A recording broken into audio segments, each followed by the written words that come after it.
clarify something. The plan A, the first option, is still Kim Min-jae. I mentioned his name multiple times for Manchester United, and I keep saying that they want him. They know there is also interest from Newcastle, so the situation is open. There is a release clause around 50 million euros available in July, not now. But for sure, Man United consider Kim as their plan A. So Man United are working on Kim as priority target. Manchester United want Kim Min-jae. He's the #1 priority at centre-back, confirmed there by Fabrizio Romano. We're going to delve into that deal. We're going to be looking at Kovacic to Man City. There is an agreed deal as well. Costa to Manchester United, picking up some movement also, plus a Caicedo update from Fabrizio Romano as well. Hit the like and the share button. Make sure you subscribe and go and follow us on TikTok. New exclusive daily content every single day. Linked in the description, or scan that QR code on the screen. Let's go.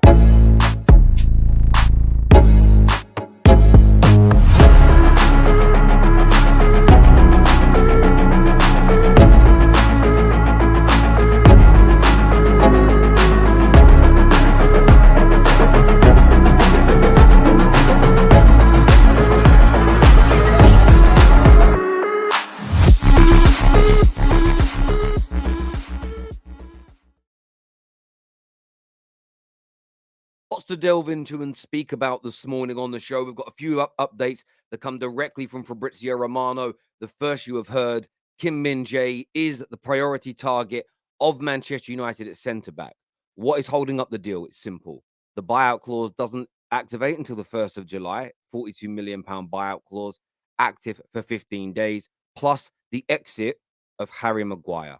The centre-back is reluctant to leave, and of course he is. No one's going to pay him as much money. And no club as prestigious, as historic, and as big as Manchester United is going to try and buy him. But he's been told he will be 5th choice.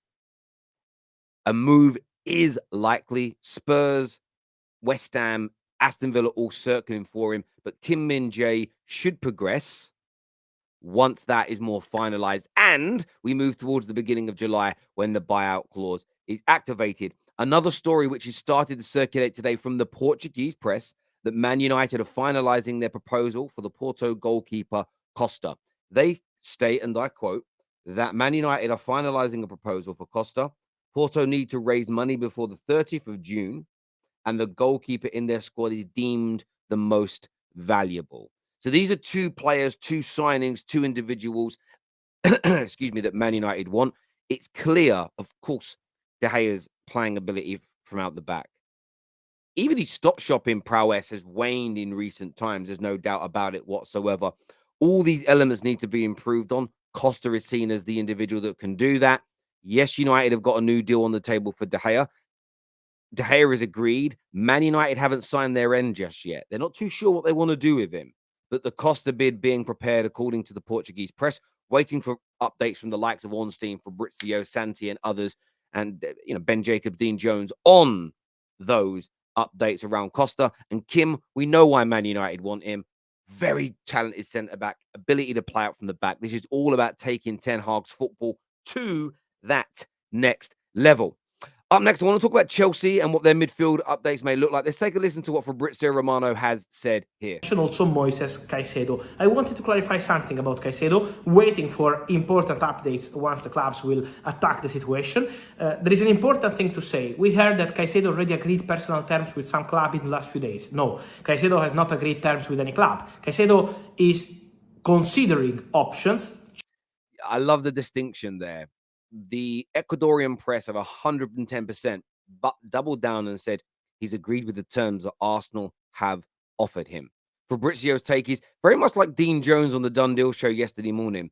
No, he's considering options. He understands them. He likes them maybe, but hasn't formally agreed. And that's true. Nothing's formally agreed. But what is your stance on that, people? Personal terms are no problem. He's happy with the options. Personal terms just agreed. What phrase do you think is the most accurate? Let me know. Chelsea are 100% in the race. Arsenal interest remains alongside Manchester United because these clubs are informed on the situation of Caicedo, but Chelsea are absolutely into the race. Chelsea are convinced that Caicedo is kind of perfect player for their idea. What's the point? I heard something about £100 million value for Caicedo. That's massive. No, the idea from sources I spoke to is that Caicedo is gonna be worth maybe 70, 80 millions, no more than this. This is the idea. Also because there is a pact between Caicedo and Roberto De Zerbi. He will be able to leave the club this summer in case they will receive an important proposal. And so De Zerbi promised that to the player in January when they turned down proposals from Arsenal, and this remains valid. So Caicedo is really convinced that he will leave Brighton this summer. That's, again, a very interesting update there from Fabrizio. There was an agreement, a pact, a gentleman's agreement, a handshake, maybe nothing formulated in terms of a contract. Maybe it is in the contract. They did a new deal, and sometimes players get new deals because they want those types of exit clauses to be instilled, cast ironed, away from just a gentleman's agreement, which can be shat on. We've seen it happen in football before. But where will he end up? Ecuadorian press say Arsenal. European press is leaning towards Chelsea.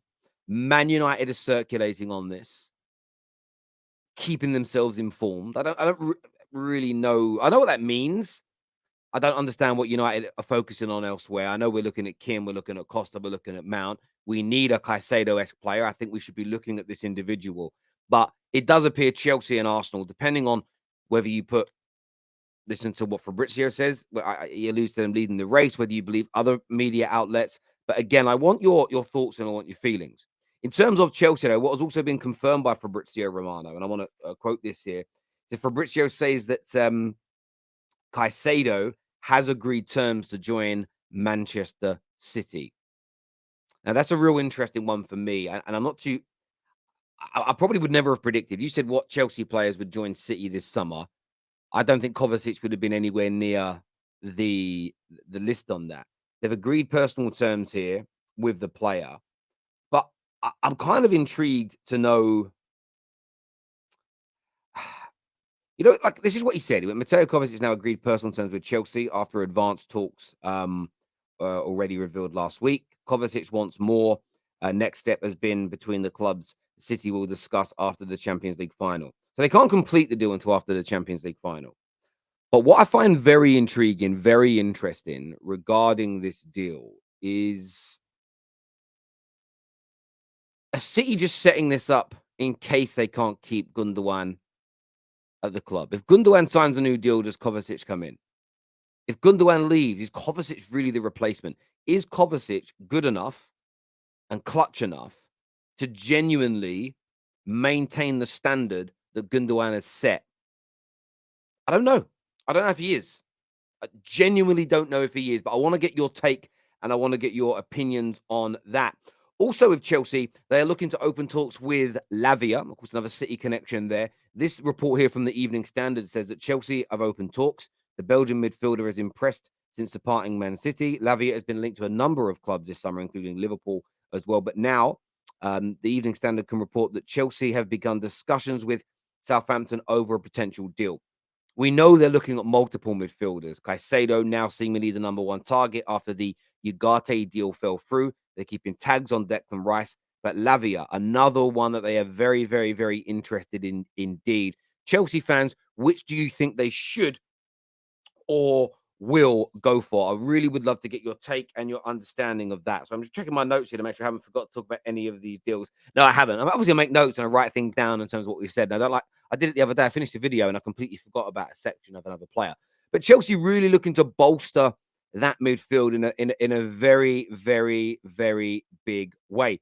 In terms of Declan Rice, is also spoken about on the video by Fabrizio. Let's take a little listen here. But also, guys, on Arsenal, let me mention Declan Rice. Congrats to Declan Rice. We have to respect West Ham in this story, and Arsenal have been super respectful with West Ham because they didn't make any official bid before the Conference League final. Now West Ham are the champions, so they can be more relaxed about the situation. Congrats to Declan Rice because he won the trophy as a captain. Now it's gonna be time for the big transfer, and the feeling is that Arsenal have this bid ready for Declan Rice, preparing that proposal. It will arrive and be submitted very soon to try to tempt West Ham, but it's also important to say that Bayern are interested, yes, but they feel that the player would love to stay in the Premier League.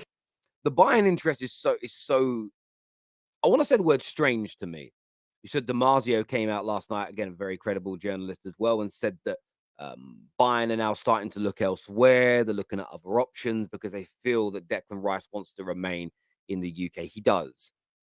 Honestly, I don't believe there's more than a 5% chance that Bayern Munich get him. Arsenal are those front runners preparing that bid, as you heard there from Fabrizio Romano. We'll see what comes of that in the days ahead. We'll keep you abreast of all the news that comes out. Of course, that's what the Terrace is here for, to aggregate the news, let you know what's going on and being said, but to give you the opportunity to actually speak your mind, have your say on these transfer stories and what they will do for clubs.